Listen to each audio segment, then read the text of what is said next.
Made into this role as a starter this year. I mean, you had huge shoes to fill. You've obviously caught your beard up to Dalton, but it looks like the name is also somewhere there too.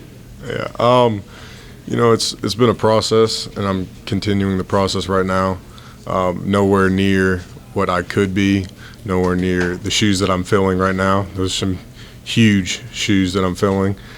Dalton was a great player. And I've had a lot of help with the guards. A lot of the games, had great guard play from people like Tyler Shatley and Kaylon Davis and David Beasley. And they've helped me along the process a lot, and I'm continuing it right now. Is it? You had a quarterback who was used to another center. That probably was a transition in. Yeah, that was a huge transition. Getting Taj to have confidence in me.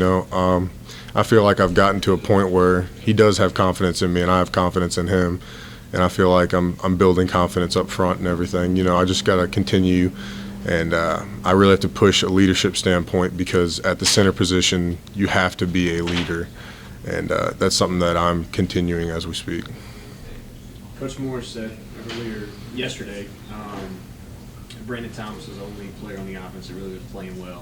Has he challenged you guys with that as well? Brandon Thompson, he sets a great example for us, and he's a great leader, and it's a challenge for us because we have to respond from that. 10 players not playing well, 1 player playing good, that's great, but the 10 players that aren't playing well, we need to respond, and Brandon just needs to keep doing what he's doing, and we'll move forward from there. I was going to say, what's the key to getting everybody, playing well along with Brandon? I mean, is it just consistency across the board? I mean, what all the 10 other guys have to do? I'd just say it's consistency across the board. Like Coach Swinney has told us, we have 1 guy playing bad one play and 10 playing good.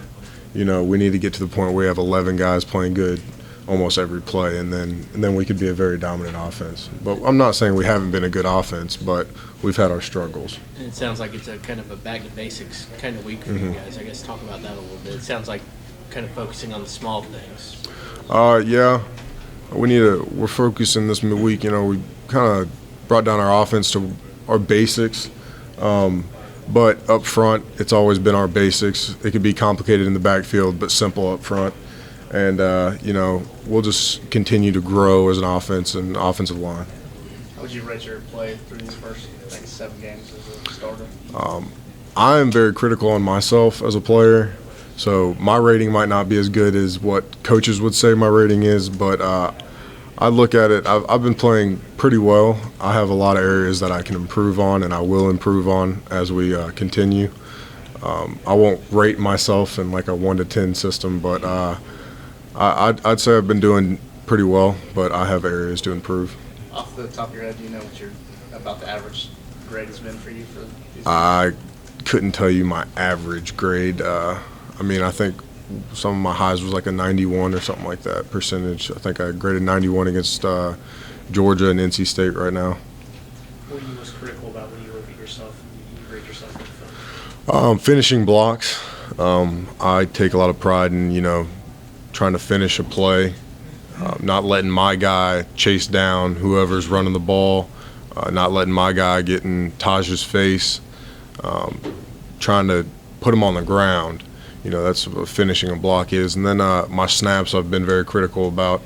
I can always improve, and footwork, every little aspect of the game I can improve on, and I will improve on as I continue. This is probably a real big challenge this week for the guards around you, facing an odd man front, and Maryland does a nice job against the run. Their linebackers make a lot of plays. What's your role though in that? We're kind of counting it as a 4-man front with a walk-up defensive end, so it's kind of like what NC State played a lot of the time, and Georgia played it a little bit. We've seen that defense before, and we'll continue to see that defense probably in a few times, and next year we'll see it again with Maryland. And I just try to do my job identifying the backers, telling the guards what I need to do with them when we combo block and everything like that, and just communication will be a big key. What can you guys, as an offensive line, or maybe play calls on offense that can kind of help you guys get in rhythm and get your mojo back?